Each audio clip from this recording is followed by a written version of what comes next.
everyone, and thank you so much for coming today to our workshop on psychosocial disability and NDIA access. I'll begin with a welcome to country. I'd like to acknowledge the traditional owners and custodians of the land on which we meet today. I pay my respects to their elders past and present, and to elders from other communities not represented here today. I also acknowledge those people with a lived experience of mental health issues, their families, friends and supporters, for the contribution they make not only to the NDIA, but to the wider community in providing unique insights into how services can best respond to mental health needs and promote true recovery. What am I hoping you're going to get out of today? What are you hoping to get out of today? Look, in short, what I'm really hoping for is to share all that I know about psychosocial disability and access so that you feel confident making access requests to the NDIA, feel confident about when you put an access request in, about having a reasonable idea whether the person you're requesting access for is likely to meet the access requirements or not. I'll give you a little bit of background as well as to how National Access Team delegates make decisions. So as you're preparing your evidence base, you'll be able to almost visualise what the person that will be reading it will be looking for and how they're actually going to be making that call and those judgments. Okay, tiny bit of background information before we get going. Across all states and territories, 28,433 people have had their access met with a psychosocial disability. Of those, 14,545, I've been told not to touch things, I'm not very good with microphones. Hands away. Okay, of those 28,433, 14,545 have met with a primary psychosocial disability. So you'll see from those stats that there really is a trend within the agency of coexisting, so other conditions sitting alongside psychosocial disability together with the primary psychosocial. Specific to WA, because home states always want to know the specifics for their figures, 364 people in the scheme with a primary psychosocial disability on the 30th of June 2018. As you can see, we've got a lot of work to do to be getting people in to the scheme in a timely manner. The next slide. I'm giving it away a bit here. How many people do you expect to be entering the scheme with a primary psychosocial disability? Anyone going to take a punt? Or look at the bottom circle in the onion? Okay. We anticipate that at full scheme there will be 64,000 people in NDIS with a primary psychosocial disability. That estimate, and it is just an estimate, we're not a rationed or cap scheme, so we'll not be stopping when we get to 64,000. That estimate is based on Productivity Commission figures of 58,000 people, is what the Productivity Commission estimated would meet the access requirements. The estimate was made back in 2011. It was increased by the scheme actually to an estimate of 64,000 people. That was based on population trends and data. So we think we're shooting for 64,000. There's no stop, there's no cap. So we'll get to around about 64,000. If there's more, they come in. If there's less, then so be it. Okay, the figures I've got sitting outside of that initial little onion shape is I start on the outside with 600,000 people in any given year in Australia live with a severe and persistent mental health issue. That figure, the 600,000, is from the National Mental Health Service Planning Framework. I believe they're around about 2016 figures. So we've got 600,000 people in any one year living with a severe and persistent mental health issue. Of those 600,000 people in any given year, 290,000, and again these two outer rings of the onion are National Mental Health Service Planning Framework figures, 290,000 will be requiring some periodic support. So if you think about that, you look at the sort of the big picture figures. If you've got 600,000 people with severe and persistent mental health issues, 290,000 requiring supports, Why have we only got 64,000 coming into NDIS, and what happens with the rest of them? What we're going to look at today is who those 64,000 people are. As I said, the 64,000 is an estimate. That's reliable estimates that were made around the people who would meet the legislative requirements. So basically the legislative requirements don't sit around everybody who experiences a mental health condition or who as a result of that mental health condition experiences psychosocial disability. Very specific, the type of individualised support from NDIS is around the people that meet the access requirements. Those are the ones that have that really severe and persistent, long-term, likely to have an impairment across their lifetime that has resulted in very reduced capacity on a day-to-day basis. So those are the ones that make up the 64,000. They're the ones that, as we talk through today, we're going to really nut down how do you identify who they are. Because that really, that's the key to everything, in access, apart from the key to me not touching anything, is how do we go from 600,000 people who have a mental health condition in Australia down to approximately 64,000 people that will meet the NDIS access requirements. So when you leave today, touch wood, you'll have a much clearer idea of where people maybe that you work with will fit, whether they're in that 64 or they're in that 600,000. If you believe they're in that 64,000, you should be walking away with a much clearer idea of how you present that evidence. So when they come to the NDIA access delegates, it's really clear that they meet the access requirements. Okay, so the access requirements are the theme of today.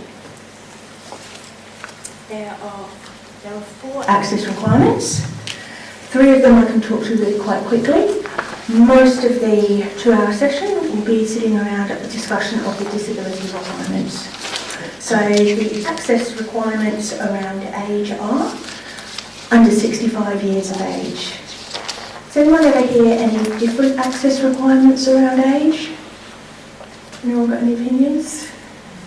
In my team, we get asked really frequently if people who are Aboriginal are only able to access up to 50. Like if they're younger than 50 years old? No.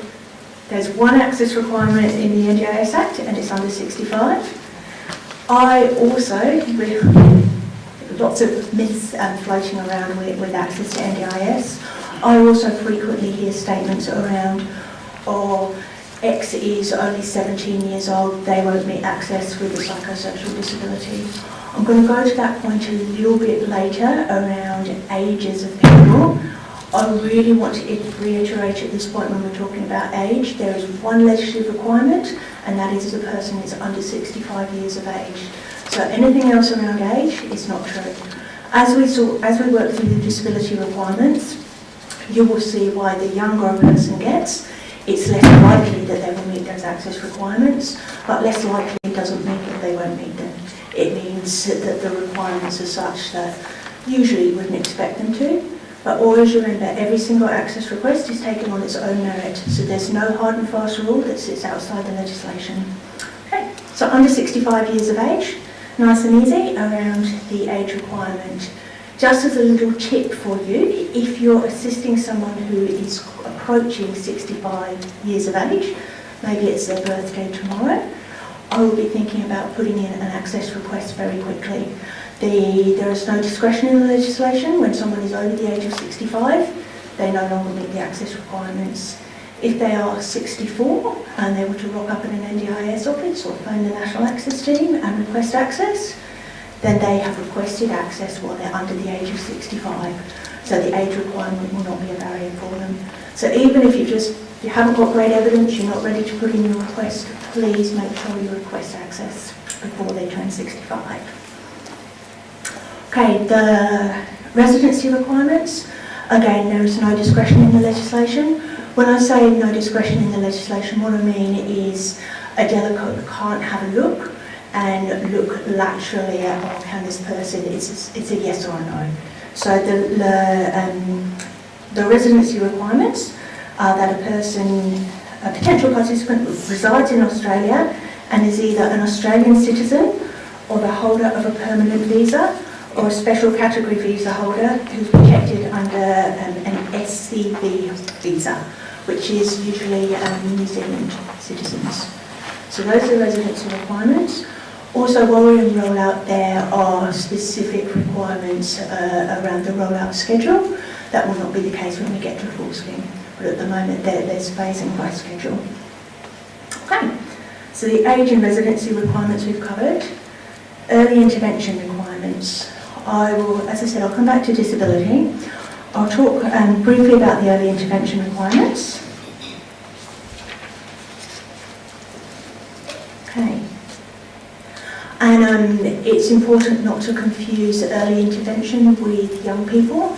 They're different types of support. So the early intervention requirements are for those people that don't meet the disability requirements, but are aimed at building early supports, hopefully to lessen people's support needs as they move on or get older, and with an eye to either coming into the scheme under disability or for having lessened their support needs to such an extent that they don't require continued support at that time. Now, I'm not a very bold person, so both of these quotes behind me are direct quotes, they're not my own words. I think they explain reasonably clearly why the vast majority of people will not meet the early intervention requirements with a psychosocial disability. The barriers sit with the NDIS Act and with the COAG principles. So I'm going to read you, and this will be the only time I read you little snippets of legislation, because I've been told people don't enjoy it. I don't enjoy it either. Okay, so I'm going to read you a little part of section 25 of the NDIS Act, and I'll spell out the real critical words. Okay, so despite subsections 1 and 2, the person does not meet the early intervention requirements if the CEO is satisfied that early intervention support for the person is not most appropriately funded or provided through the NDIS, and is more appropriately funded or provided through other general systems of service delivery. So what we're saying there really, and what the Act is saying, is if the CEO says that early intervention support is not best funded by NDIS, then they're not going to meet the legislative requirement. Any takers on how the CEO would make that decision? What would you be thinking? You're the CEO of the NDIA. Shall I support those people with psychosocial disability with early intervention supports? No. Going to look strictly to the COAG principles as to what is an NDIS responsibility. It's not looking into, oh, shall we not, can we put money better somewhere else? It's got nothing to do with those factors. We go down to what is an NDIS responsibility. Next quote is from the COAG principles. All state and territory governments have signed up to the COAG principles. Okay. The health system. Oh, my microphone's dimmed out a very important bit. The health that's very good. The health system will be responsible for ... Hello, come on 3. Okay, the health system will be responsible for treatment of mental illness, including acute inpatient, ambulatory, rehabilitation/recovery, and here's the critical bit, and early intervention, including clinical support for child and adolescent developmental needs. So in essence, the COAG principles state that early intervention for psychosocial disability is largely a health responsibility. So really very few people will meet the early intervention access requirements. I'm not going to go into too much detail around them, but I will say there's always, people are assessed against those requirements under section 25, and it is possible for someone to meet them. What I've just described is very much health supports around early intervention. There are some supports that maybe sit around the school leavers employment program, for an example, which are a lot more socially based. So those, if someone is school leaver age, they may well qualify under the SLES program, so school leavers early intervention, rather than health type supports. So I'll come to your question in just 1 second. So as I said, I would be thinking very clearly, early intervention, COAG says that is a health responsibility. If you're working with someone who has an early intervention support need, that you feel is very much got nothing to do with help, and it's an NDIS responsibility, then you will be encouraged to put in an access request for the agency to have a look at. As I said, highly unusual to see a request where its access met, but we assess them all on merit against the criteria. You have a question? Yeah, it's just, it strikes me as a little disappointing that that position is adopted, given that 75% of mental illness cases emerge before the age of 25, and we know that the type of psychosocial supports required to set a really good recovery pathway are critical. It probably doesn't reflect the kind of binary positions, don't reflect the type of work that's required. Look, absolutely, I take your point completely. Really understand the real importance of early work happening. When I put the onion diagram up, we spoke about a very large number of people that require support with mental health conditions, and only a few are ones that will be supported by NDIS with an individualised plan. There are a lot of responsibilities that sit outside of NDIS, so I do take your point and I feel your pain, to be blatantly honest.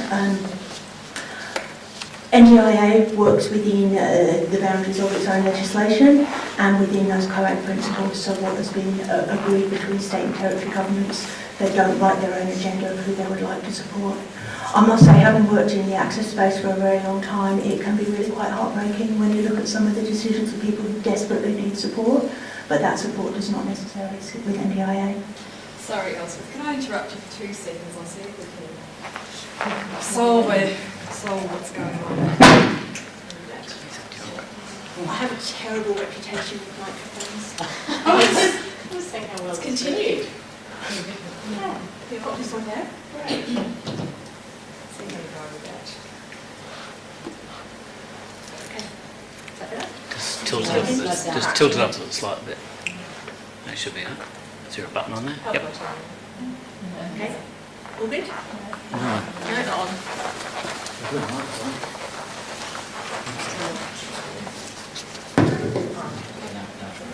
Okay, is that better?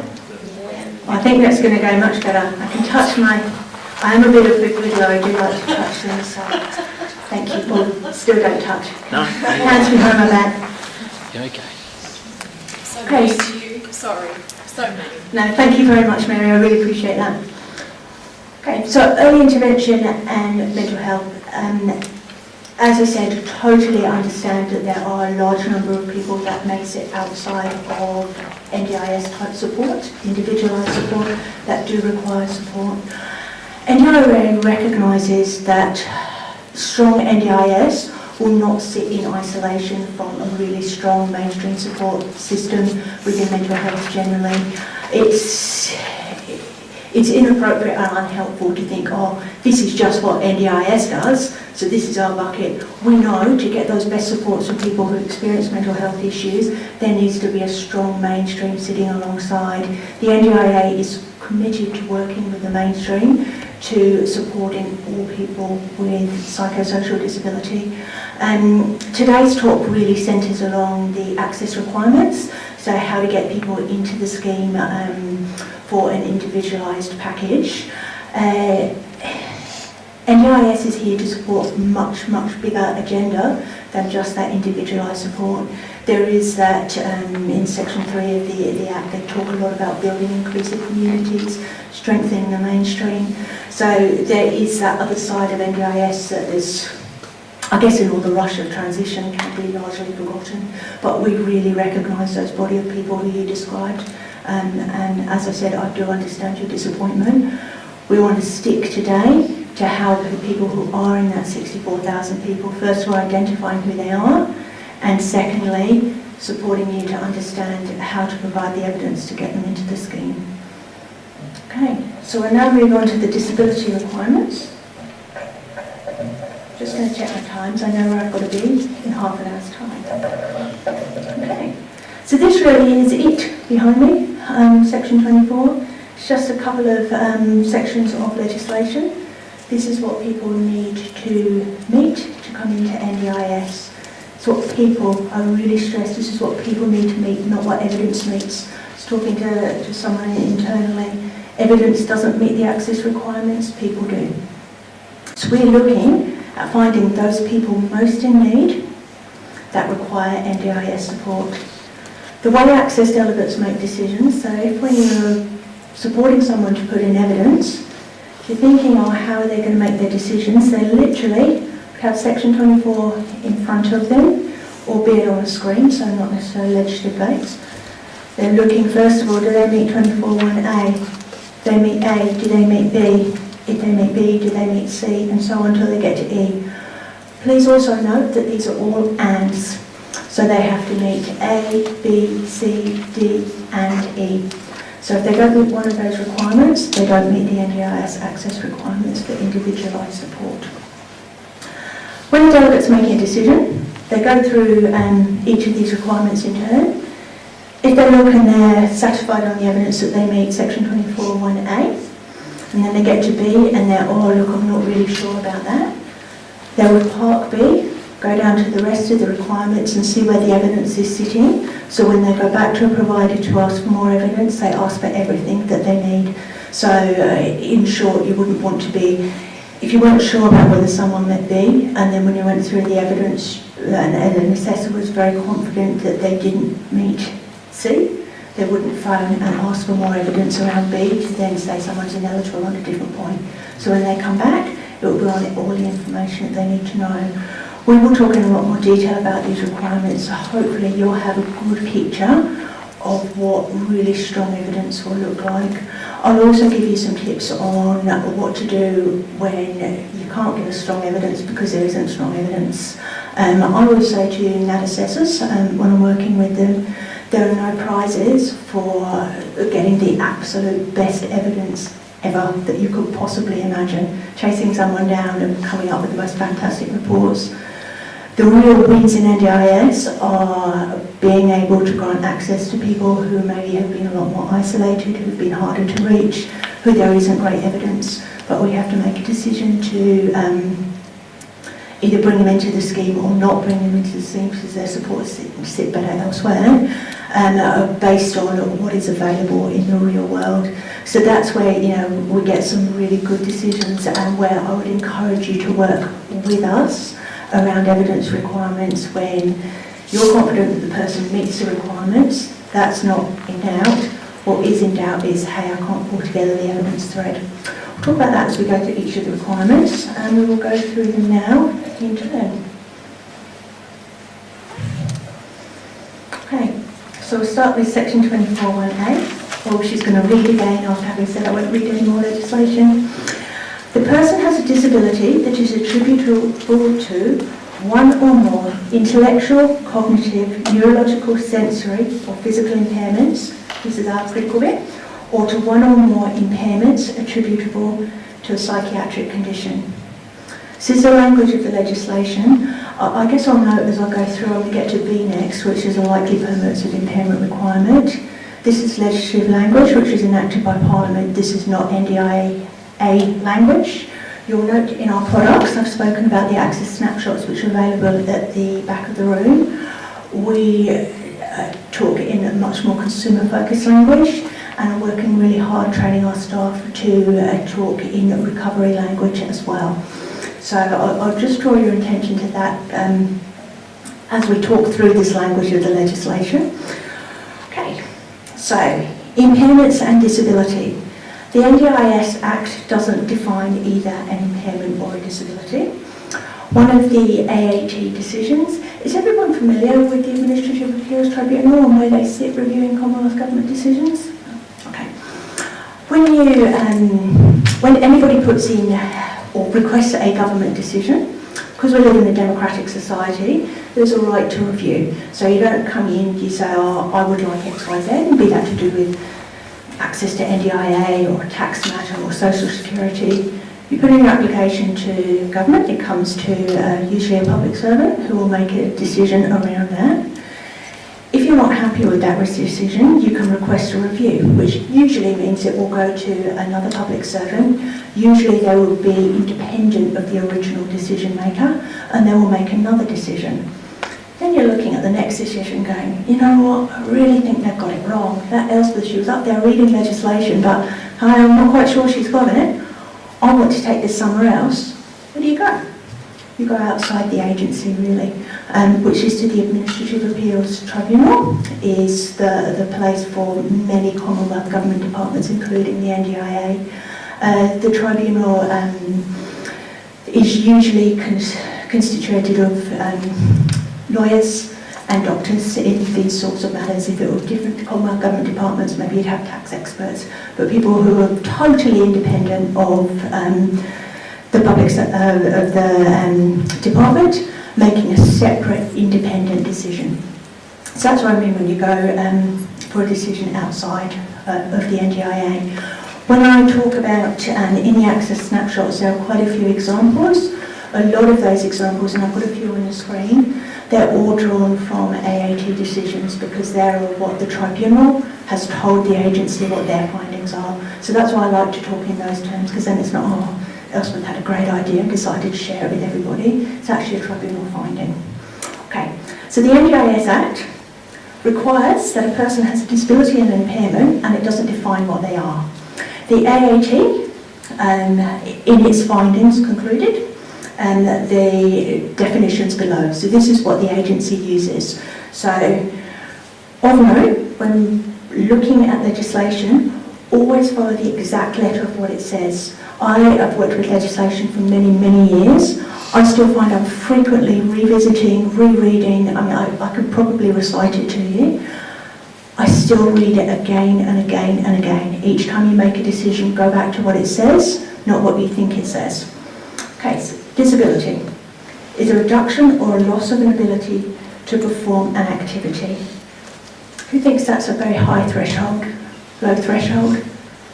There isn't really a threshold, is there?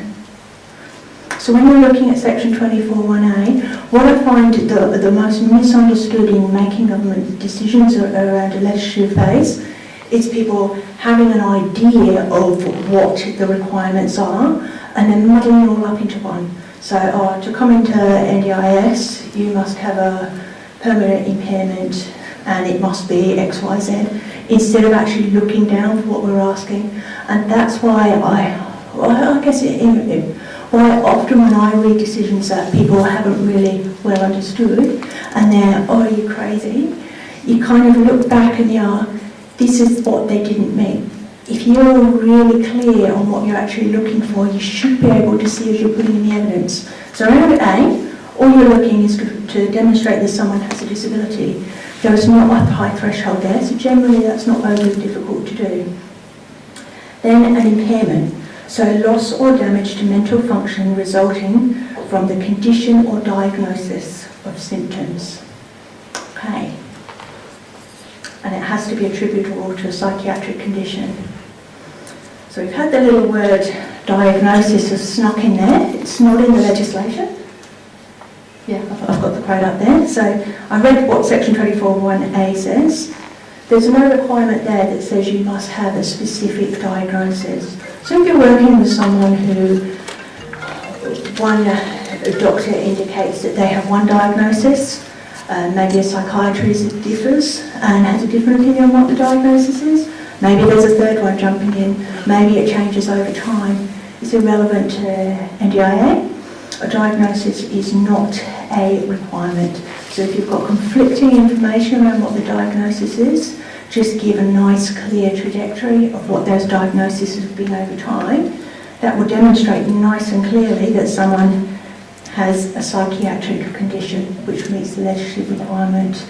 So again, be very careful around, X must have this condition, or if they have, anecdotally what I often hear is, if they have a certain condition, if they have PTSD, they will not meet the access requirements. Well, no, that's not true. No condition is automatically in or out. If you think a little bit about coexisting conditions here, I'll try and touch on those as I go through each of the legislative requirements. Another thing that I hear frequently, and you'll see what I hear frequently in the access snapshots, because the snapshots are really everything that we ever get asked around psychosocial disability and access. So a frequent thing, item that comes up is, I'm working with someone who has coexisting maybe drug and alcohol dependency, and they have a psychosocial disability. Unless I can deal with the codependency issues, they won't meet the access requirements. If you come back to this section 24(1)(a), there is nothing here that precludes people with coexisting dependency issues from accessing NDIS. All they have to do is demonstrate that their impairment and the disability is attributable to a psychiatric condition. We prefer in NDIA land, we prefer using mental health condition, but the language of legislation is psychiatric condition. So if they have coexisting, this is not a barrier to them coming in. What you do need to demonstrate though, and what you need to be thinking carefully about is, okay, I've demonstrated they've got an impairment, the loss or damaged mental function. You need to be thinking, is this a result of the mental health condition, or is this just linked to maybe the addiction issue? So you need to address that to a degree to demonstrate that they have those two conditions sitting side by side. It's not just one. I very much live in the real world. We know that separating the two out is almost impossible. I can't go to you and say, oh, could you please tell me, is this as a result of the dependency issue or is it the result of the mental health condition? You have to look very carefully at the two side by side. I will talk a little bit about at section 24(1)(c) about how you look at that separation and in a real way. I know if I was asking for evidence and asked a doctor to separate what was due to what, you wouldn't get an overly positive response straight off. Okay, so here, as I said, all we're doing is looking at what the legislative requirement is. So for section 24(1)(a), you have to demonstrate that someone has a mental health condition. If you put in a few diagnoses from someone who's appropriately qualified to make a mental health diagnosis, that's going to show they've got a mental health condition. If you talk a little bit about the disability, so the things that they can and can't do, you've demonstrated they've got a disability. And you've always linked it back to this is as a result, the impairment is a result of the mental health condition, not other factors, which as I said could be coexisting, could be financial factors. Just link them back. And you have just satisfied section 24(1)(a). Ready to go on to the next one. I always give the game away. Here's my little myth buster that I gave a little bit earlier on. If a person has been diagnosed with schizophrenia, which they have lived with for a number of years, they will automatically meet the NDIS access criteria. Has anybody else read a lot of headlines around, oh, X has this, they've had schizophrenia diagnosed for the past 30 years and NDIS didn't meet the access requirements? That's good. I like working in WA. Okay. No conditions are automatically in or out. There are some that maybe you see that meet more often than others, but there's no single mental health condition where, hey, that one is always in, and equally there's no other condition where, that, hey, that is always out. And as I said, don't get overly concerned if you don't have a firm diagnosis of what that specific condition is. Okay. So now we go into the likely permanence of impairment requirement. As I said, likely permanence of impairment is legislative language. It is not the preferred language that I like to talk in when I'm talking about NDIS and access. You'll note with the snapshots, and I hope everybody grabs a copy on the way out, the first one doesn't even mention the word permanence. We know we work, we work very closely in developing all of our products with the mental health sector and with consumer and care representatives. We know loud and clear. We've also just done a lot of the pathway reform work. People don't like the word likely permanence of impairment, and for very good reason. It is a word that people often struggle with around mental health recovery. So, likely permanence of impairment. All we're trying to get at here is we're trying to go back to picture the onion I put up right at the beginning. We're trying to work out who those 64,000 people are. They're the ones that are likely to be requiring support across their lifetime. They're likely to be the ones that, they're always going to be needing a level of support. We would really hope, when people come into NDIS, there's big ticket government and taxpayer investment happening there, so you really would be hoping that people would lead a better life once they've got their NDIS plans. We're looking at likely permanence of impairment. Hey, this has to be, from this point forwards, this is permanent and you can't get better. We're really hoping that people get much better outcomes, which require less support, be living much better lives when they've got an NDIS plan in place. What we're getting at with the likely permanence of impairment is they are always going to need that level of support, whatever that support looks like. Maybe it will reduce, maybe the episodic needs, there'll be a level of support required at a point in time, then for a period not as much, but always requiring that level of support. So that's where we're going with that likely permanence of impairment. Okay. My bottom from the last bullet point, when you think about likely permanence of impairment, confirming the person's impairment is likely to remain across their lifetime has no reflection on whether the person has met their optimal state of personal and emotional well-being. So what I'm really trying to push here is confirming someone has a likely permanence of impairment does not mean that they must be sitting at a certain level on their recovery journey. So you could be sort of very early in your recovery journey, quite progressed, sitting somewhere where you don't really uncertain what sort of level you're sitting at within your recovery. But having a permanent impairment is not a reflection on how you can't be sitting in your recovery journey anymore. Talk a little bit more about recovery. So I'll just touch very quickly on the episodic conditions. I tend to forget and just float over that. Within the NDIS rules, there is a rule that states episodic conditions can be considered permanent.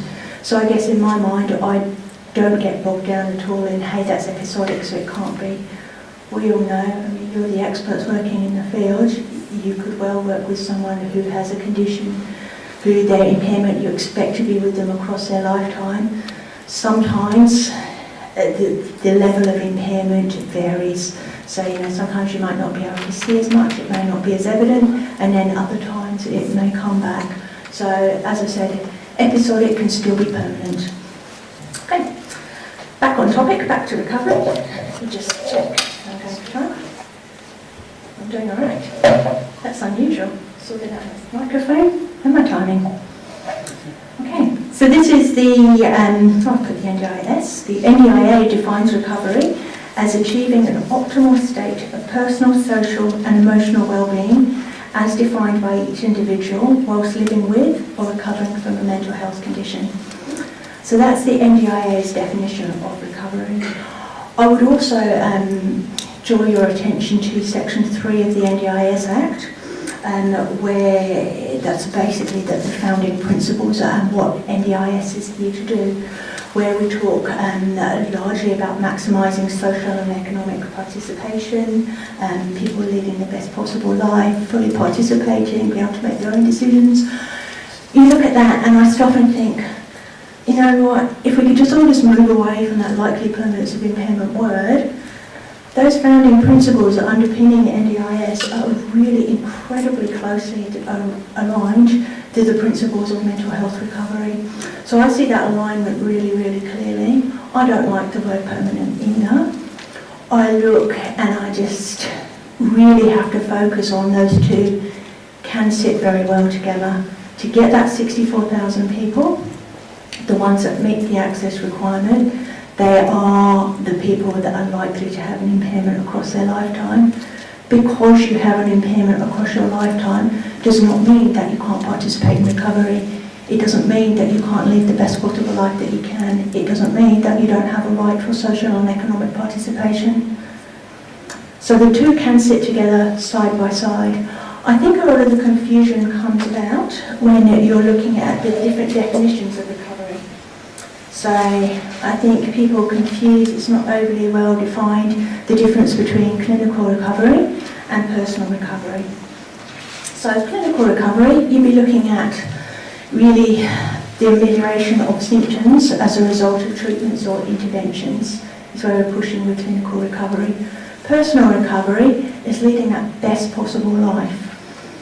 So if you're thinking in terms of clinical recovery, when you're trying to meet when you're addressing the likely permanence of impairment requirement, you need to be putting in evidence that demonstrates, hey, look, we've done treatment and interventions have happened with this person. A clinician feels that with these treatments that their impairment is likely to remain across their lifetime. So that's what you need to be thinking about with the likely permanence of impairment requirement. Not muddling it with personal recovery, clinical recovery, just thinking to meet that likely permanence, you need to demonstrate that clinical recovery is not likely. And I would keep stressing that word likely. The word likely is in the legislation, and that's really in recognition of, hey, no one has a crystal ball. Every now and again something beats the system, and all the clinicians, everybody thought, oh, this will always be the case. And then, hey, it wasn't. Well, that's a great result for an individual. It's not a case of, we all got it wrong. If it's too many, then you may be thinking, we're applying the requirements correctly. But likely is a really key word there. I understand, having worked with many clinicians over a large period of time, the reluctance that they feel around labelling their patients, so to speak. I really understand that. Like I said, we try to not talk in terms of that likely permanent because we know it's not helpful. But equally, it's not a case of, once you've labelled them, they can't recover anymore. That's not the case at all. Okay. We will move on now to what we're looking at. I think I just touched a little bit on it when we're considering that likely permanence of impairment. What would you think? I'll put a few tips up on the screen, and there's only quite a small group, so we can have a bit of a chat. I guess people are getting fed up with my voice by now, so we'll add a little bit of interest. So you're addressing that likely permanence of impairment requirement. We're on the same page in thinking this is not going to limit someone's recovery journey. In actual fact, if they get NDIA support, there's likely to be some supports in the plan, some funded supports that can really assist with that recovery and get some great outcomes. I won't go off track now with the great outcomes, but hey. So you're thinking likely permanence of impairment. What would you think? How would you demonstrate that? If you're trying to show, look, I've been working with this person for quite a long time, I think they're always going to need a little support. That's why I'm testing access for NDIS. What would you put in? Reports, clinical reports from psychiatrists, psychologists. Spot on. You put in evidence that demonstrates, hey, look, this person has had some treatments and some interventions, and the condition has not remedied. The impairment is still there. Who do you think decides what those treatments and interventions should be?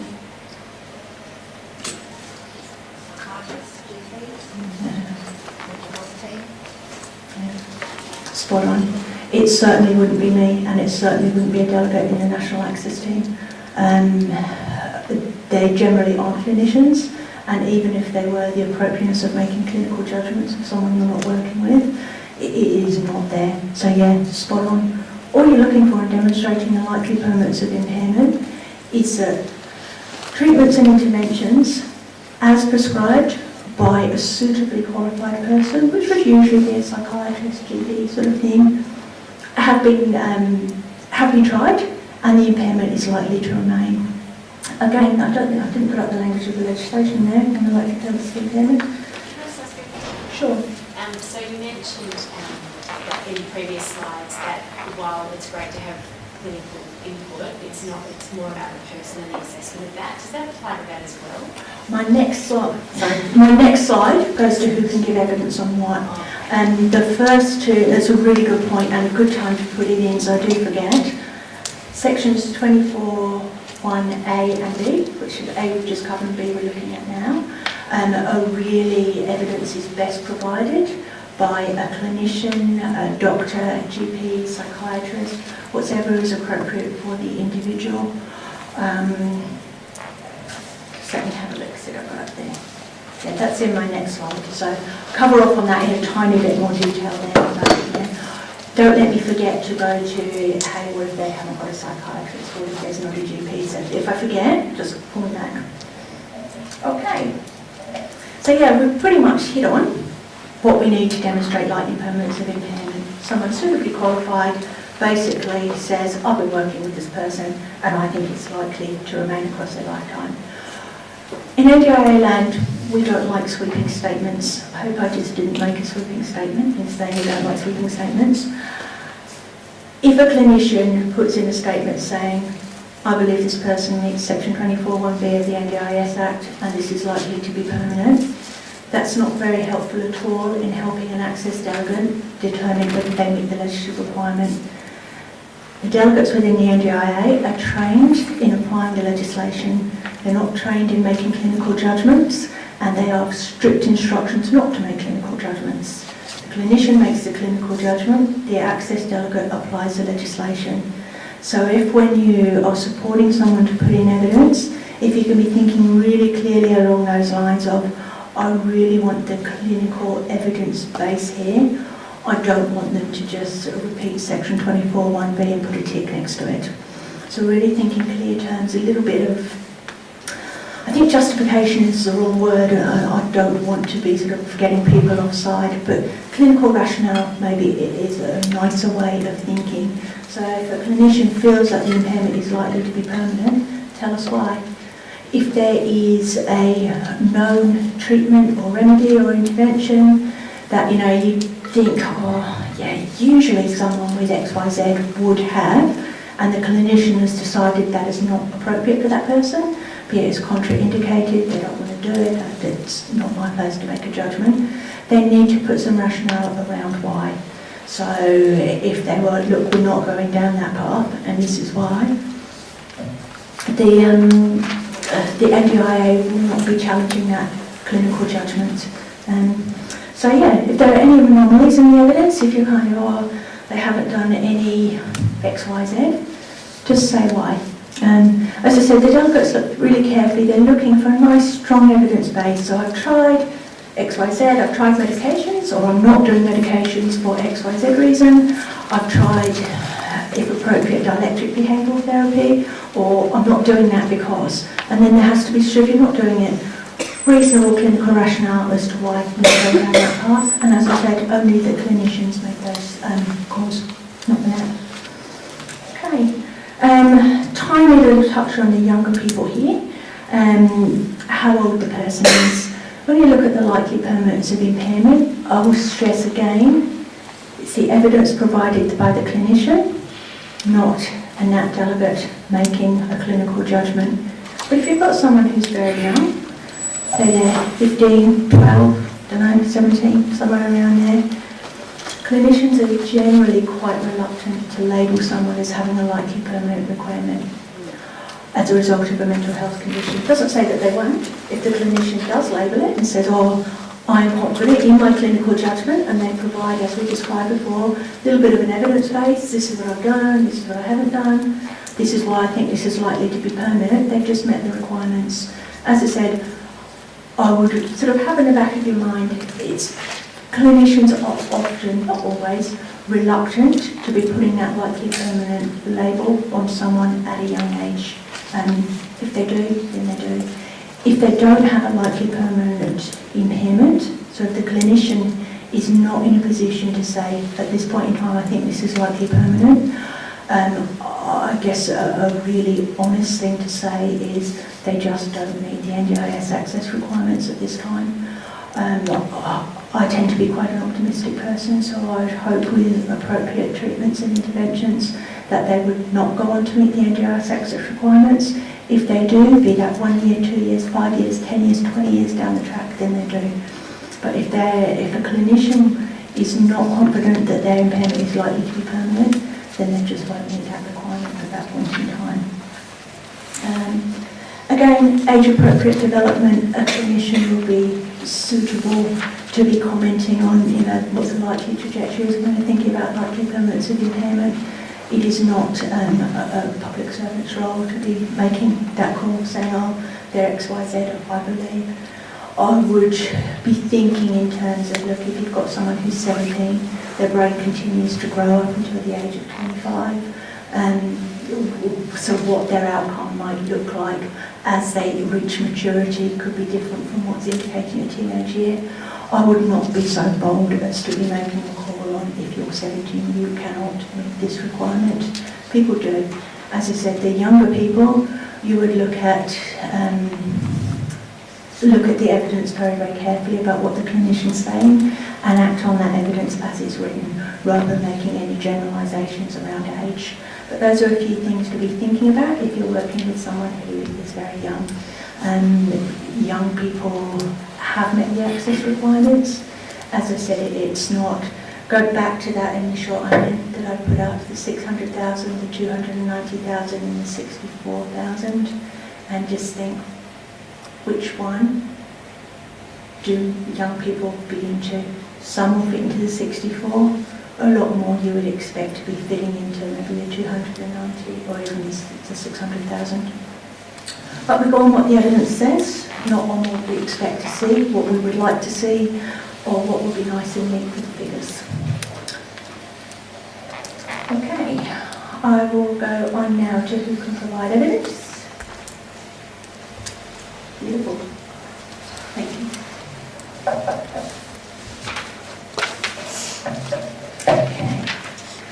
So, confirming that there is a mental health condition, I'll cover off on that 24(1)A and B requirements.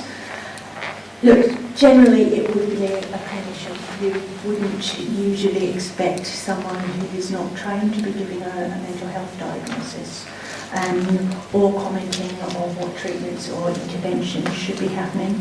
So usually that will be a GP or a psychiatrist. What we're always looking for in the evidence base is, hey, what's right for that person? What's right for that individual? So if you've got someone who's living in a very rural, remote setting and they don't have access to a psychiatrist, maybe they don't have access to a GP, then you would expect that evidence base would probably come from somebody else, maybe a psychologist, maybe, you tell me.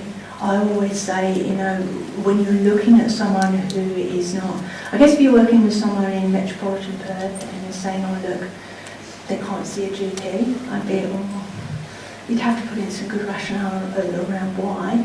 But if you're working with someone who may be rural, remote, maybe they've been sleeping under a bridge for 20 years and they don't have that defined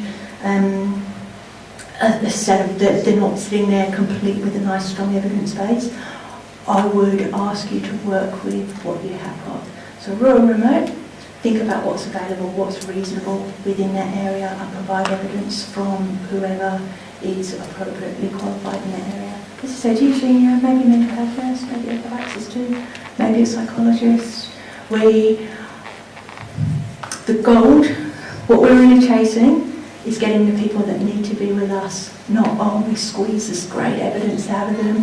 We got someone to go up and they did a report, they didn't know them from Adam, but hey, now we've got this evidence. It's not what we're after. We're after really being able to reach those people who may be harder to reach. Okay, so maybe you're working with someone who has been sleeping under a bridge for a prolonged period of time and they've now come into your service and are requesting support. You're looking and thinking, oh, yeah, great, they've been under a bridge for 20 years, they've got no evidence, they haven't been linked to any doctors. I know in Western Australia there's a street doctor. I give this example a lot in the eastern states and they don't have a street doctor there, so they call it something else. If you were, say, linking them to the street doctor service, if one of the GPs in that service worked with them, maybe they worked with them for a few weeks, and after those few weeks they were happy to come to make a clinical judgment that this person has a mental health condition and that the impairment resulting is likely to be permanent. If the GP will state their reputation to that, you've just met those two evidence requirements. They may have only known them a couple of weeks. This is really pushing back to what we are told by the clinicians, rather than NDIA will not accept someone unless they've got 5 years worth of medical evidence before them. We'll accept based on what we are told by clinicians. If you've linked them to a service, so you've linked them to the street doctor's looking and saying, oh, look, at this point in time, I don't know, I would like to try X, Y, Z. I don't know whether they meet that likely permanence of impairment requirement, then you'll probably find at that stage that their supports are best linked to other services as prescribed by the GP, and at that point in time they don't meet the access requirements. So think in terms of, if your problem is around evidence, so strictly getting the evidence, we can work really creatively around what that might look like. If the sticking point sits around actually this person hasn't been engaged in services and we really don't know where they are or whether they will need support across their lifetime, that's a different set of issues. So we're looking at, we will jump through massive hoops at NDIA if the problem sits around gathering evidence. If the evidence isn't there because the clinicians don't know, then at that stage it's probably too early for NDIS. If you're working with someone who doesn't have great access to medical records or a strong evidence base, I would encourage you to work with the NAT delegate around building up that picture. The access snapshots, I think, number 1 and 3 really touch on these points. So as I said, I would really encourage you, we want people to come into the schemes, the ones that aren't necessarily sitting with a great evidence base. So I would like you to really test access and really test some of those evidence boundaries. Remember, I opened with a statement that people meet the NDIS access requirements, not evidence. Okay, so really chasing a clinician, whoever is most appropriate for that person. If they have good access to services, then you would expect it probably to be a GP or a psychiatrist. If you've got someone, sorry, one more thing, and then I'll have to move on, Sarah will give me a little dirty look. If you're working with somebody, hey, who may have 20 odd years ago, 10 years ago, been well into services, they've worked with a psychiatrist and they've been just charged back to the care of their GP with, oh look, you know, we've kind of done everything that we feel is appropriate at this time, back to GP, maybe they've been treatment resistant, maybe there is no medications in place for that person because they haven't worked, so they might not be overly well linked to a service. You need to put in evidence to that effect. So if I often get asked about timeframes, and I know in general terms the agency talks about, oh, if we can have evidence in the past couple of years or functioning in X amount of months. Look at what's practical for that person. If you're working with someone who you know has had all the treatment, it was a million years ago, you got the doctors retired, they've gone goodness knows where, discharged from medical care and really working with maybe support workers and providers, then that's what you need to tell us. You need to give us everything that you can and put that in. Don't be put off or dissuaded by, oh, to meet the NDIS Act requirements, you must have a GP, you must have a psychiatrist. But always think we're trying to make evidence-based decisions. So if you've got something that sits a little bit outside, Just tap it. Just give it a tap.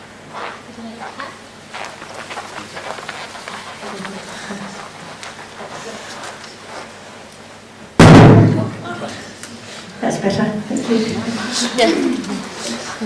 If you've got something sitting a little bit outside the norm, tell us about it.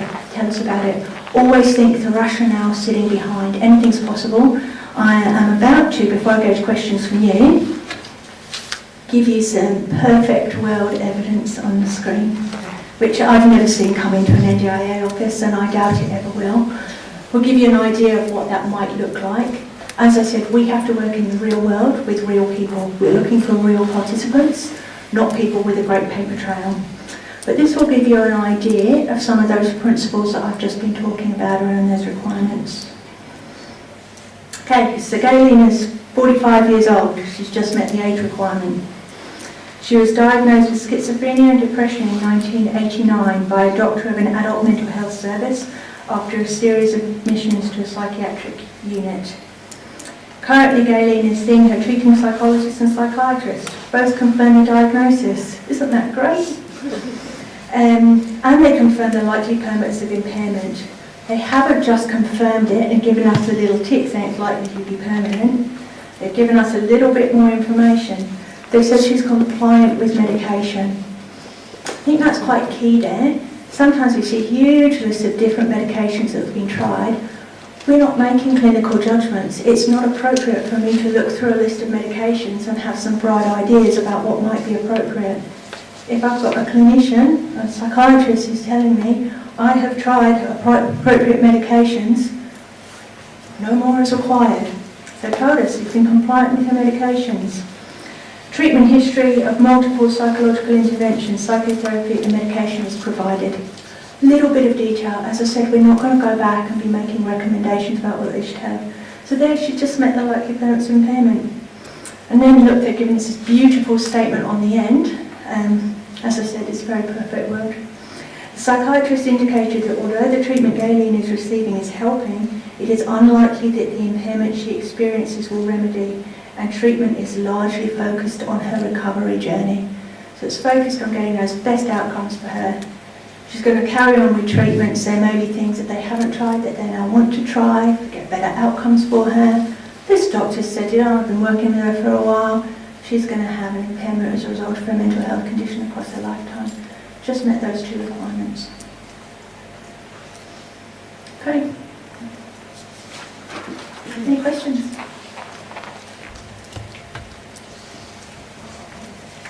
When someone's when they're not successful with access, does the person get something telling them why, or why it wasn't successful? Look, they do. They get a letter.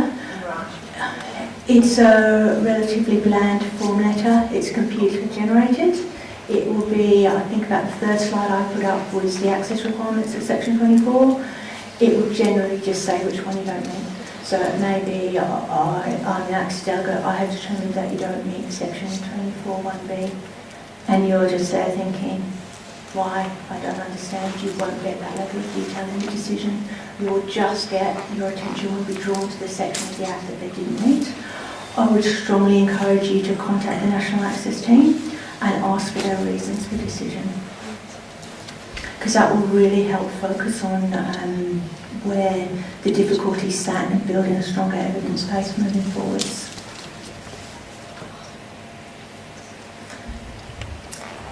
It's a quick question. I'm just interested in that interface between disability and impairment, because in that example there, for instance, you've got diagnosis-related, mental health condition-related information, but not necessarily any information about impairment. Where someone's seen a clinician periodically and has ended that relationship, how do you link impairment to something that a psychiatrist may say, well, I've last seen them 2 years ago, I don't know what their life's like. How do I connect the two? Those would usually happen towards the later sections of the Act, which we'll talk about next when we talk about the functioning. So at this stage we've just confirmed that there is an impairment and that it has resulted in a disability, so there are some things that they can't do. When we go down, the next thing we're going to talk about is linking those symptoms to the functioning.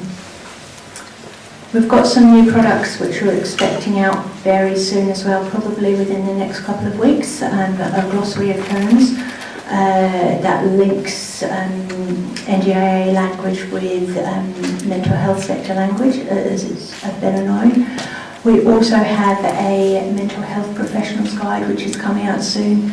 The last sections of that are where they link a symptom to a functional impact. I think it's about 3 pages of it linking into.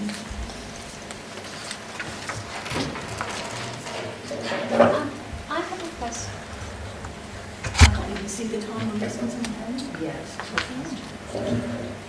I have a question about when somebody has a psychosocial impairment and they also have a cognitive or neurological or physical impairment. When the request for access is first put in, is it best to pick one and focus on one rather than to try and document everything? I just think there's a great deal of effort to go through. If you're confident that somebody's going to have meet the eligibility requirements through one pathway, should you just go down that one pathway to start with? Look, it's helpful to address both pathways. I get what you mean about focusing on one. I would draw your attention to, we spoke about early intervention of psychosocial disability, which usually you wouldn't expect them to meet with a psychosocial disability. With a different disability type, that gateway would probably be a lot more open. So if you've got the dual sitting there, I would be thinking around early intervention could be open, the other one. Also think in terms of depending on what those two impairment types are. If someone meets access with a psychosocial disability and then they're requiring a lot of supports with a different disability type, they will not be supported unless they've met access with the other. So for that reason it is important. So it's important to document it so that when you actually do the plan is going to address the scope of the various. If you haven't met access, so say you have someone who has a psychosocial disability and a physical disability, if they've met access with a psychosocial disability and then in their planning conversation they are requiring supports with their physical support needs, I won't say it wouldn't go in the plan. Someone would need to review the access of the physical disabilities to see whether it meets. So it wouldn't be as cut and dry as, oh, look, I can see you need a wheelchair, but you've met access for a psychosocial disability. But they would then be getting the evidence base around so it's quicker to put it all in at once. Does that help? It's a lot more work. That's the only thing. So, you know, it would be kind of nice to get into the system and look at planning through one pathway and then expand it. Just because of the amount of effort involved in gathering evidence, documenting functional capacity, it's obviously a lot more work. If they come in, the NDIA looks at every single access request they're given and they look at all the evidence that we have. So, to be honest, if I was sitting in the access space and I could see there was another disability, I would want to follow up and get more. But if you do put in and you focus around one, and you're looking for supports around the other, then maybe you've just bought yourself a little bit more time. But there would be questions asked because That makes sense. Thank you. How are you seeing both public and public health services and the sector organising themselves to get to support someone through eligibility? At the moment, public mental health services have got patients on their wards that they would like to see transitioning to the NDIS, and sometimes they're relying on the sector to kickstart that, but as you know, the sector is probably not funded to be able to be putting all this time into a pre-planning and an eligibility space. How are you seeing that playing out? Who does what? We're working really hard with Commonwealth and state governments around ensuring that people are properly supported to transition to NDIS. There's recently been, I'm not sure, are you aware of the pathway reform work that's happening within the agency? Look, we've looked at a lot of the learnings that have occurred where, you know, we're looking, you look at the psychosocial group where we're look to get the right people in. Many people will require a significant level of support to access the service. Where does that sit? We are working externally in supporting providers, so there's specific around Commonwealth programs and this streamlined access that we're working with so providers can be supported to support their clients. We're also doing a lot of work in the LAC space around building that up so LACs can better support people that don't necessarily have a provider in place to support access. I'm saying all of this in the here and now. A lot of this is work that is very much in progress. I would like to be able to report that we'd implemented this yesterday, but unfortunately not. We are very well aware of the issues that you've raised. As I said, we're looking at support through the LACs, we're looking support through our regional engagement teams at the moment, and you'll probably see more workshops similar to this rolling out across WA, where a specific project is for the mental health team to train regional teams and LACs in access so they can then in turn support providers or individuals and family members if they so choose. There's also, sorry, it's a very long answer, I have to wrap up soon. We're also trialling in the ACT at the moment a peer support project where we are funding peer support workers to work with people who have been reluctant to engage with the NDIS. So we're looking at people, ACT is fully phased. So you would expect everybody to be in that stage.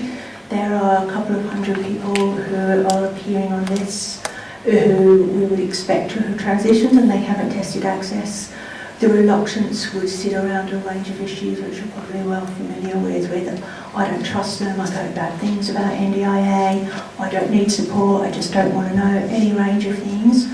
We are trialling funding peer support workers to outreach and work with those people around explaining the NDIS access requirements, explaining what NDIS does, implications of not putting an access request if they're already receiving services, and supporting them to either put in an access request or make an informed decision, which we all respect, that they just don't want to test access. So we've got a number of things happening in that area. So in that ACT program, and this may be a silly question, but who owns or employs the LACs that are doing the outreach to the different people, the peer workers, sorry? Yep. Yeah, peer workers, as opposed to who funds them? I mean, where do they sit in the system? They're contracted. By who? By NDIA. NDIA directly? Yes. I guess, and these are ideas, they're just thinking, as you work in the mental health sector, so you'd know well, people don't necessarily respond well to, hey, I work for the National Access Team, how can I help you, I'm here. They respond well to people that they know, and that's where this body of work has come out of. We're also looking, as I said, we are really looking at building up the role of the LAC, and we're looking, this is a project where we have contracted peer support workers to carry out this work. You also sort of think a bit bigger. What if we had our own peers of people who are peers working maybe for a partner organisation? So maybe that could sit in the LAC.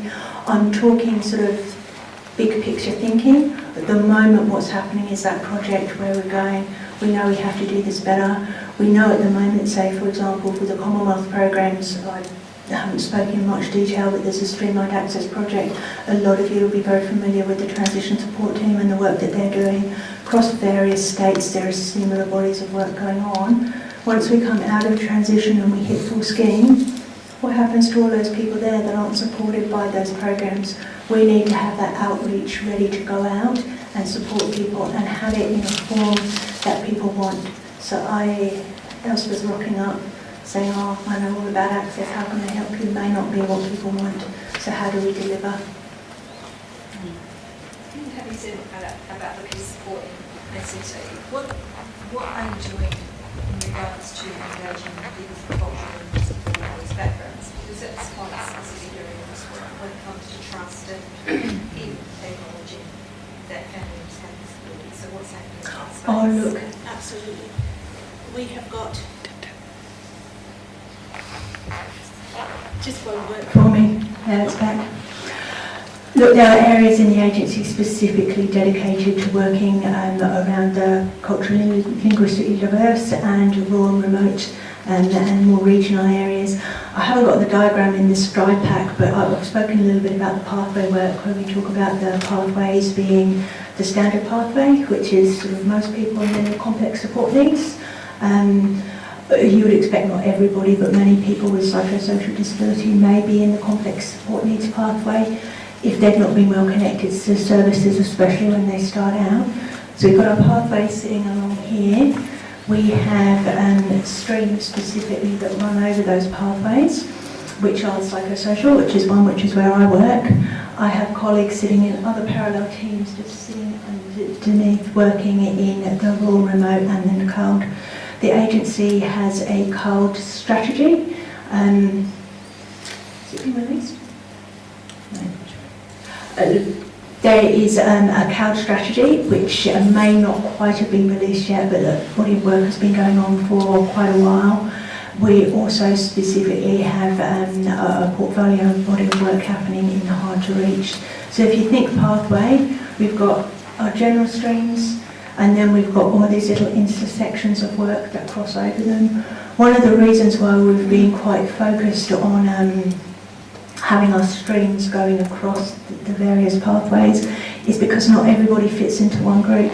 You may be outspoken about, I'm from the psychosocial team, and I said, there is a CAL team as well. You may have someone who fits into both of those. We spoke a little bit about coexisting conditions, and maybe you have a psychosocial disability and a physical disability.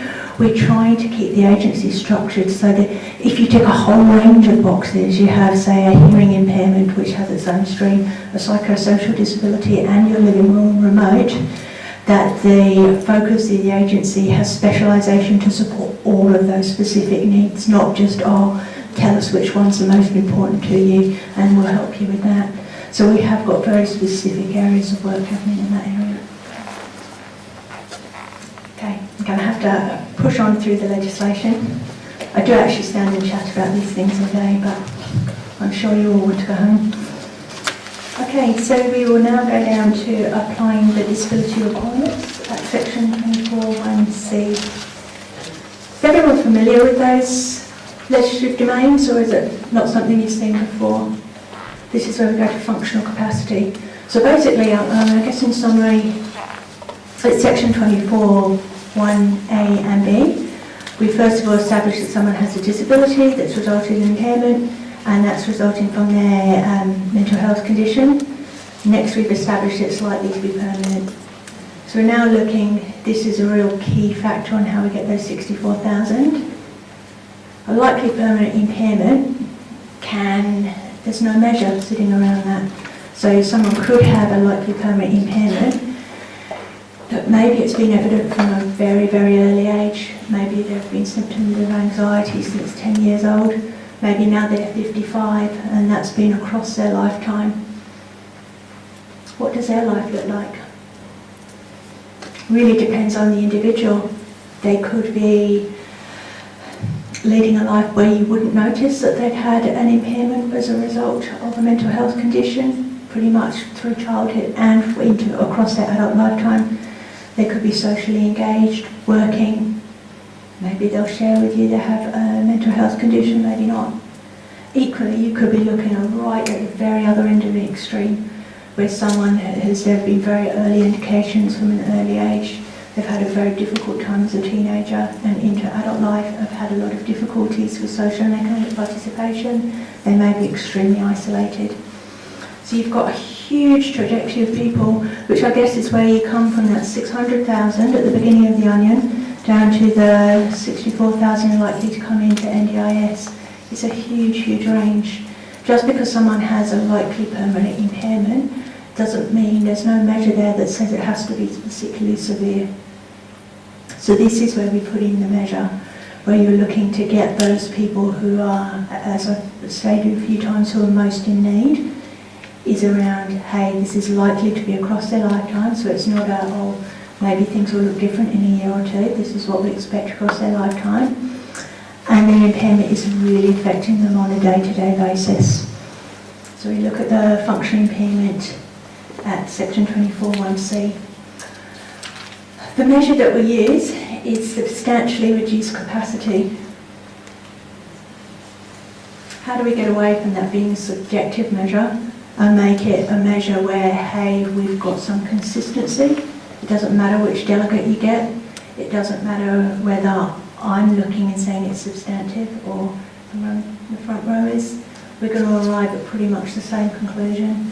So I'm going to now talk through sort of how we look at what substantial means and what that uniform interpretation could be. First thing I'll draw your attention to is in those 6 legislative domains, it's substantially reduced capacity in one or more of those domains. I think in all of the access requests I've read, probably the ones I find the most difficult are ones where someone has difficulties across maybe all 6 of those domains, which is resulting in making life incredibly hard, more than hard, really, really difficult. You know, they're pushing those thresholds day in, day out of doing it tough. Is their capacity reduced in one or more? Or is it, look, it's right the way across them?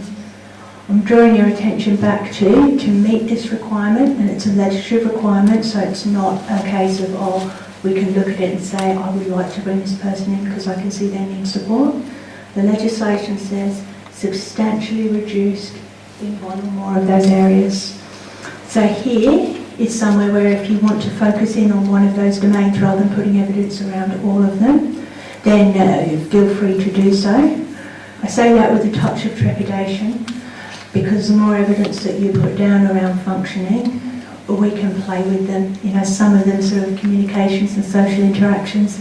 Some, if you're looking to build a substantial picture and you've got evidence across them, you can pull things from one to draw, to strengthen, to strengthen a case in one of the other domains.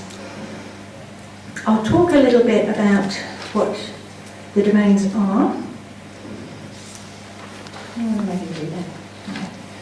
Okay. I'll talk a little bit about each of them, and then draw you back to substantial. So communications, what we're looking at here, the information I'm going to give you now is it's in the access snapshots. It's also in the operational guidelines, which are publicly available as well. Okay, so communications, what I would draw your attention to in that field is think about capacity to understand and be understood. When I give these sort of broad definitions of what they are not restrictive. So if I say it's to understand and be understood, if you've got other thoughts about what communications could be, then yes, they could well fit in. Just giving you an idea of what sits within those domains. Social interactions really involves capacity to be involved socially, to get out and about into community, and to engage with other people, and I guess to work within socially accepted norms. Learning refers to capacity to learn a new task. It does not refer to educational supports or capacities within schools or capacities to carry out tertiary studies. I guess what we're looking at in learning is if you've got somebody who can catch the bus from, I like being in Perth, from Perth out to Bayswater, but then their friend moves to Melville, do they have capacity to be able to learn a new bus route? If you make a cup of tea, but you want to make a cup of coffee, do they have capacity to learn to make a different drink? So that's what we're looking at in learning. We're not looking at educational pursuits, so to speak. Mobility refers to being able to mobilise. It's specific to the use of a limb, is how we think of it in NDIA terms. We often see a lot of evidence coming around mobility that talks about the ability to use public transport, maybe not being able to go out. We would, if you put an evidence and it fits into a different domain, so we would look at it as use of a limb, we would just move it into one of the other areas. So I would say that being able to use public transport would probably move that down to sort of self-management, a little bit into social interaction. That's where I gave you that little bit of trepidation until you're really skilled and have done this, feel very confident in just focusing on one of the legislative domains. Because the more information we've got, we can move them to build that substantial case. Okay, self-care relates to ability to be able to get up, get dressed, have a shower, carry out those basic needs. And self-management relates to ability to, manage money, to be able to manage maybe a rental, those sort of financial type of things, and manage your own emotions. So those are the sorts of things we're looking at. As I said, what I've described is by no way restrictive, so it's not what Elspeth just said and that's all there is. That was just to give you an idea of what thinking about, because remember, to meet the requirements, it's in one or more, not across the board. Okay, so how do we get that substantial? How do we move away from this is just one person's thinking? AAT decisions have given us, there's a link in the snapshots to the Kilgallen decision, Kilgallen and NDIA, which goes specifically to functional capacity. And some of the statements that I'm going to make now are ones that have come from the AAT. As I said, I like talking in that language because it doesn't sound like, oh, this is just what we thought and what we're going to tell you. This is what the tribunal have found of how to apply legislation. So, substantial reduction in capacity. How you would assess that is you look in terms of what someone can and what they can't do. So, if you're looking, well, an example from the Kilgallen case, Mr. Kilgallen didn't meet the access requirements. He went through internal review at the NDIA and was not successful and appealed to the Administrative Appeals Tribunal. He met the likely permanence of impairment, he met the A and B requirements. When he got to C, he had difficulties across the domain, so as I described earlier, in several of the areas. He felt that him and his advocates felt that he had the most reduced capacity in social interaction. So when he put in his evidence, I went to the tribunal, he indicated that he felt he had substantially reduced social interaction. Think in terms of what he can and what he can't do. He had a few friends, not many. His own language, I can talk about this case because it's a published AAT decision. He had what he termed like-minded friends. So he said, oh look, I can't get on with just anybody, only just a few very special people like me. He described having been really very socially isolated. He indicated that he had joined various social groups. He joined clubs, I can't remember what sort of a club, but some sort of an activity, game type thing. He had joined on a couple of occasions different clubs, and he had been asked to leave several times. So he'd gone in, he had tried to play the game, participate in the activity like everybody else did. He had to win, as he described. He had to be in charge, he had to tell everybody else what to do, and he had to come out on top. And basically the clubs were, look, we want you to come here, but we're here to have fun. You can't be shouting at other people.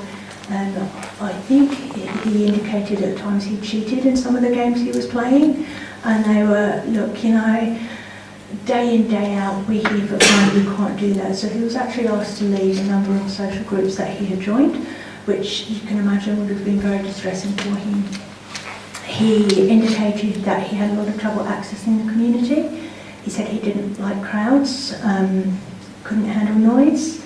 He said he was able to go into the community only at some times of the day when it was very quiet. So if he had to go shopping, he could go on occasion, but he couldn't go on a Saturday, but he could go at quieter times of the day. And he said sometimes he was just unable to go. So not all the time. Sometimes he could go at quieter times of the day, and sometimes he just couldn't go at all. Had a couple of friends with similar interests. He liked to attend the odd lecture, and he enjoyed going walking with one of his like-minded friends. So you look, he built a picture of somebody who really was pretty isolated, who socially had experienced a lot of rejection, had difficulties engaging socially. When you look at that, you'd think that would be very difficult and have a lot of compassion for him. If you look on balance of what he can and he can't do, he had some friends. He was able to go out sometimes. He was able to engage with some people, not everybody. The tribunal found specifically that a measure in social interaction is not what you could do compared to before you experienced your impairment. And social engagement could involve sections of the community. So to be socially engaged, you didn't have to be able to engage with everybody. So you're looking at someone who obviously was having a great deal of difficulty and was very, very isolated. That was not within a doubt. But he had some level of social engagement. So you look at what he can and can't do, And this is where you'll really find key when you're putting in your evidence around substantially reduced capacity. Yes, people can be able to do something, but if you've got that balance and you're looking, yeah, there's all this that they can't do, that must have been awful, being expelled from social groups time and time again and not being able to engage in another community. But he's managed to maintain a few friendships, gets out occasionally, doesn't sound like a great life. But is that substantial? No. There was a lot that he could do, as well as a lot that he couldn't do, which doesn't equal a substantial reduction in capacity. I would urge you also to think, it has been put to me, to meet that substantial reduction in capacity, you have to be able to do nothing. Nobody can do nothing, and we are about supporting people to live good lives, so it's not productive for anybody to be, they can do absolutely nothing. And when you come down to it, if you think about communication, which is the ability to understand and be understood, if someone's communicating through blinking, that is a form of communications. Bring it back to that balance. Is this substantial? What can they do? What can't they do? If on balance the amount that you can't do is very significant and it outweighs the things that you can do, then they're going to meet that substantially reduced in one of those areas. Again, come back to thinking it's in one or more of those 6 domains, so anything that you can do to build up in one will help someone meet the access requirements. If they're just reduced across the domains, then they're less likely to. Okay.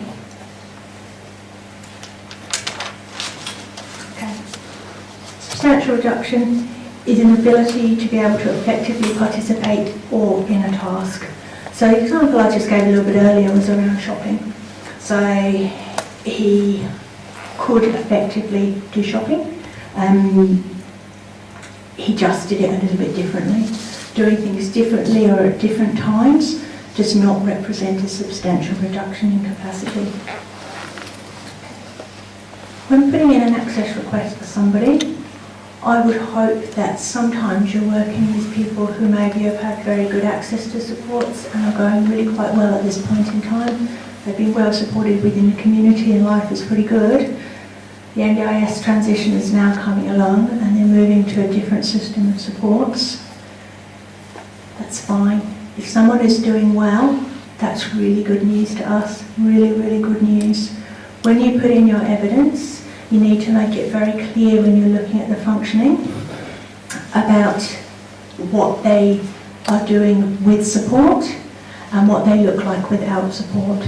So if we get evidence framed going, they're going really well, they're paying their bills, they've got their tenancy sorted, working a bit, doesn't really paint a picture of substantially reduced capacity.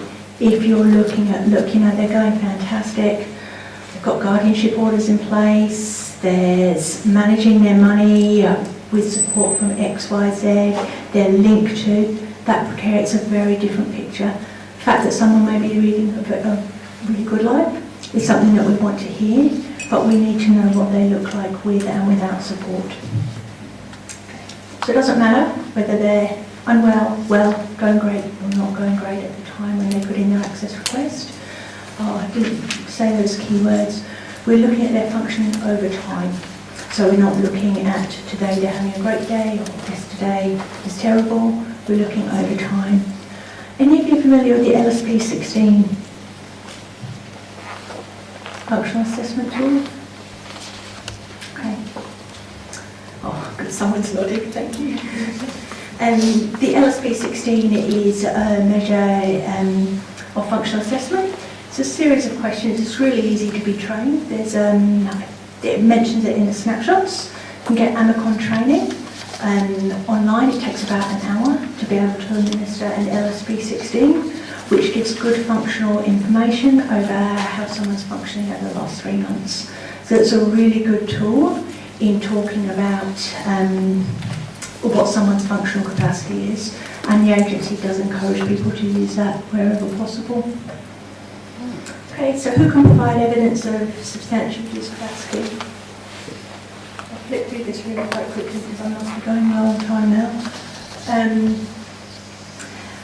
Some Sometimes clinicians may have been working very closely. The GP may know the person very, very well and be very comfortable putting evidence around what their function is.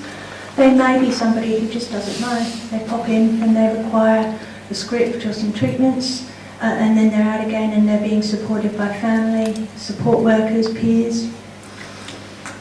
We want the person that knows the person best to be putting in that functional evidence.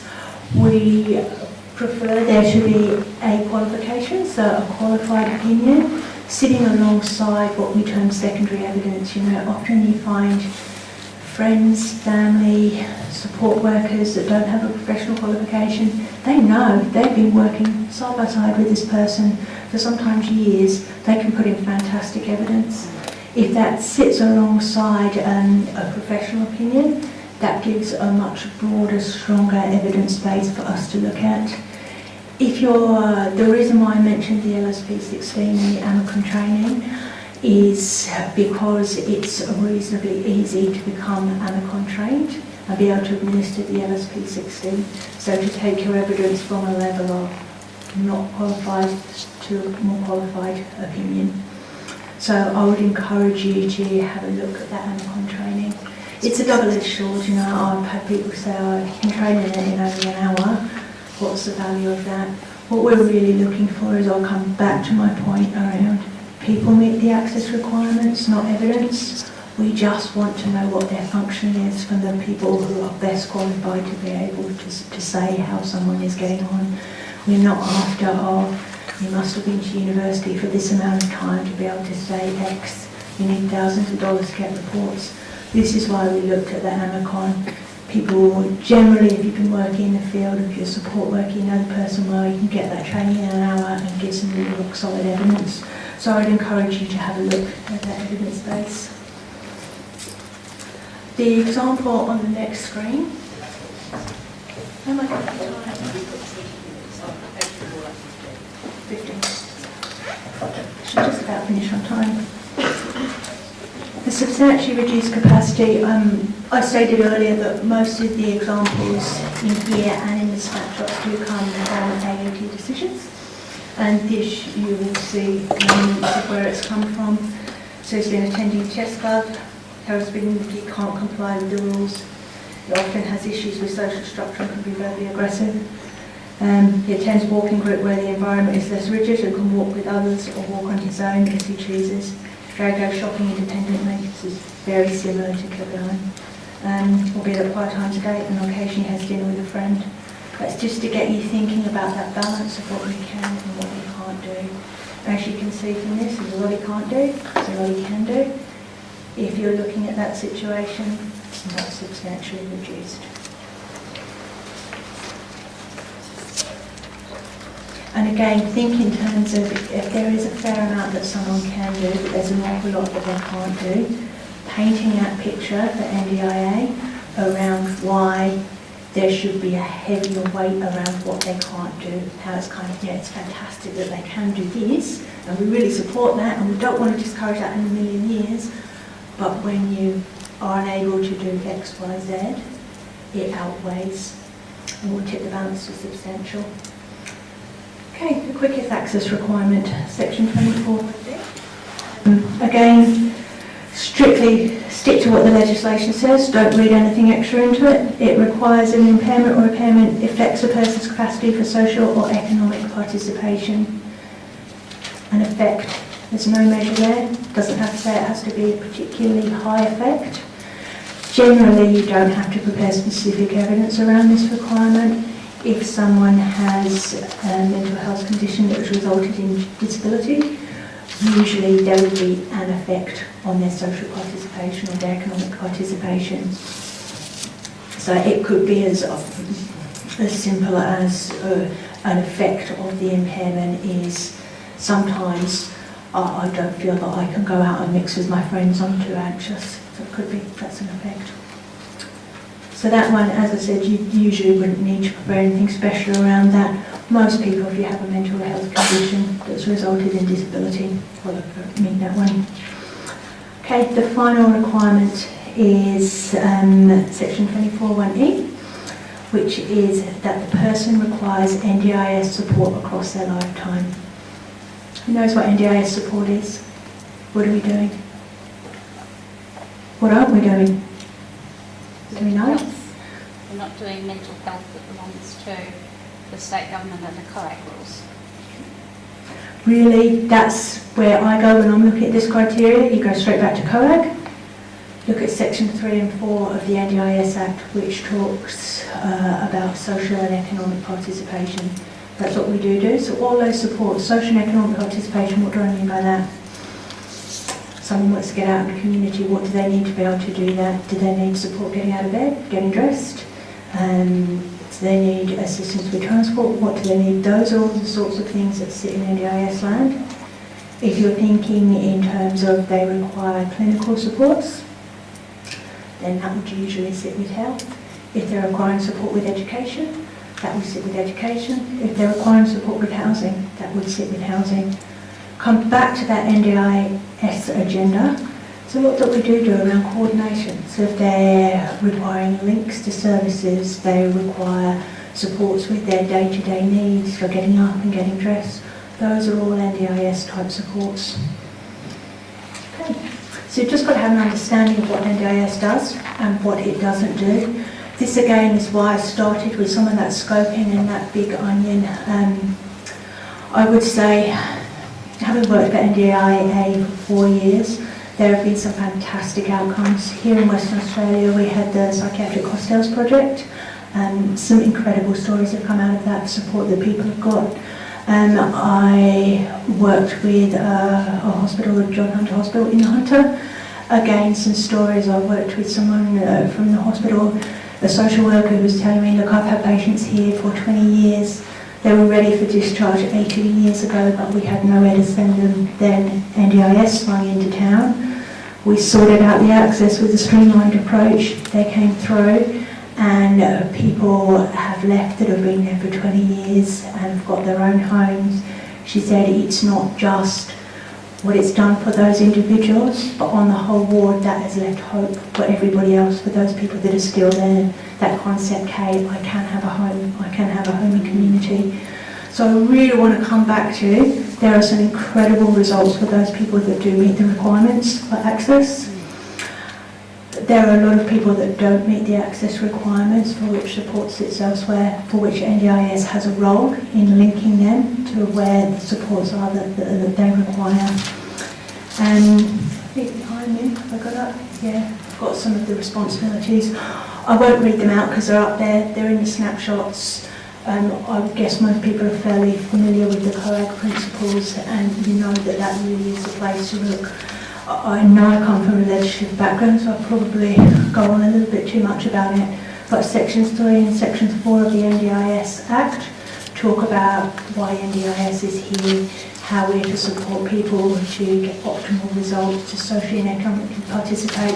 They're a really good place to go as well, and that will really help you address that issue. Should this person be with NDIS? Should I be getting them in? Or is this someone who desperately needs support? They're not sitting in that 64,000 in the onion. They're sitting outside. For sure. I want to leave a little bit of time for questions at the end. Okay. Are people familiar with the term continuity of support? Yeah. Okay. What that means is no one will be worse off by NDIS. All state and territory governments have signed up to the continuity of support arrangements, which means if they are currently supporting somebody and they don't meet the NDIS access requirements, that their service will continue in some form. Okay. Move on. Okay. Tips from the access assessors. Work with these teams, and I will stress these tips, they do make the access assessors' lives much easier. But that's not our end goal. You know, we're not here to make our own lives easy. We're here to get the right people into NDIS as quickly as possible so they're getting the support that they need.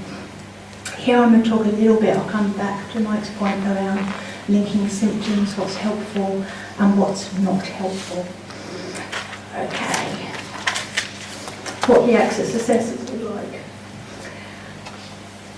First point sits around that likely permanence of impairment. They want to draw your attention to the fact of we don't need a great big long treatment history for an assessor to decide whether the treatment is appropriate or not, but they do need some information around what's been done and what the clinician's opinion is around whether the impairment is likely to remain.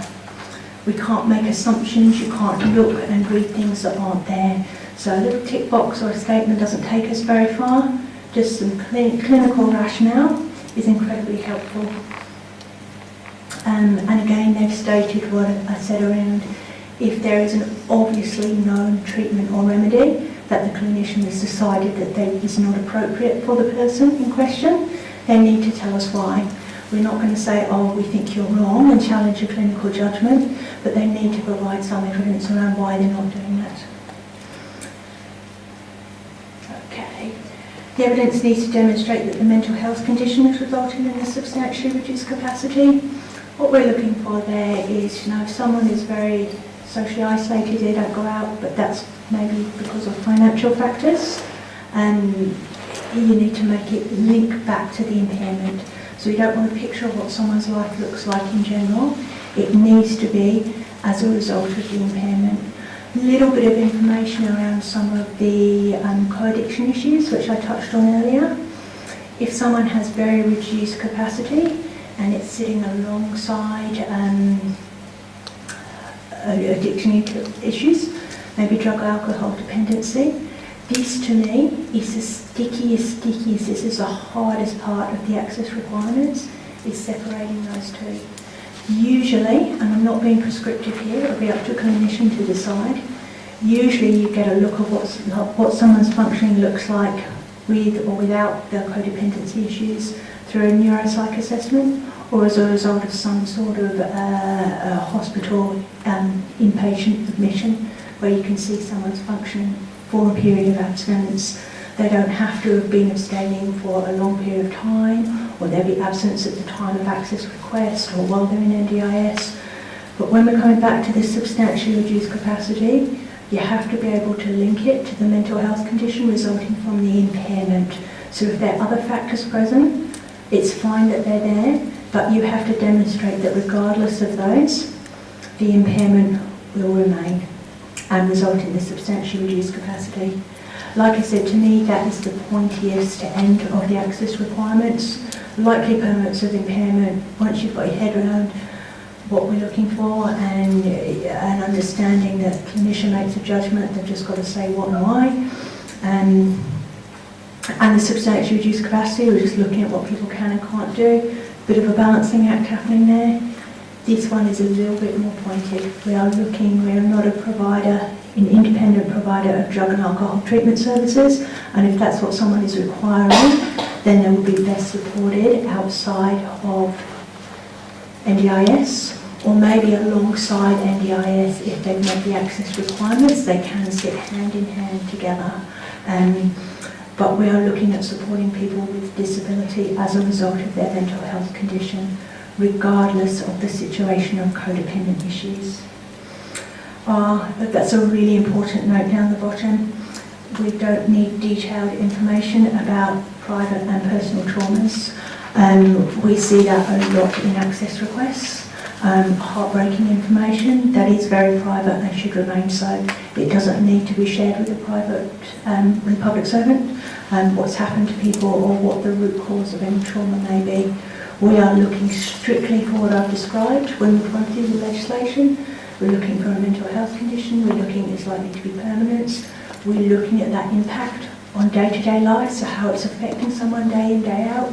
We're also going to have a look and see the type of support that they require is that best provided by us. In all of those I've just listed, there is absolutely no need whatsoever to describe deeply personal and private incidents that may it could be attributable to the trauma. So private information can remain such. Okay. Next, please. A diagnosis doesn't provide evidence of functional impairment. Remember one of the little snapshots I put up in purple earlier on saying, oh, someone has schizophrenia? Do they automatically meet the access requirements? Well, they don't automatically meet, and as you would well know, you could meet one person with schizophrenia whose life looks incredibly different from somebody else. Some schizophrenia can be well treated, well managed. Some can be very treatment resistant and result in a great deal of difficulty for the person. So, yeah, just a diagnosis, so just saying they have schizophrenia, they must meet, is an incorrect statement. So we need that functional information as well as a diagnosis. As I said, sometimes a diagnosis, they're different. You get diagnoses, even, I'm sure about that, but diagnosis is just, it's not required. If you've got a diagnosis, it's helpful to put it in there, but we certainly don't need to knock down into that. We've spoken about tick boxes. Oh, come on, stay with me for a few more minutes. Financial administration and guardianship orders are very helpful. Anybody, any ideas why? They show reduced capacity, which is based on a tribunal. If you look, remember we spoke about that balance? Substantially reduced capacity goes to balance. Okay, someone's got guardianship orders in place. That could mean that someone is making all their major life decisions. There could be financial orders alongside that, so someone else is managing their money, working out major things. The fact that that person has some control over their life and is managing a small budget, and you look at the balance, the fact that someone else is making their major life decisions, you can't draw any other conclusion really than they have very reduced capacity in self-management, regardless of the fact that they may have capacity to carry out some functions. So that's why if you've got those, you've got the guardianship orders, just put them in. Okay, we've spoken a bit about learning. Provide information about someone's functioning with and without support. So if you're working with them and you're talking about in recovery language about what they're doing well, make it crystal clear the support's in place that is required to achieve that level.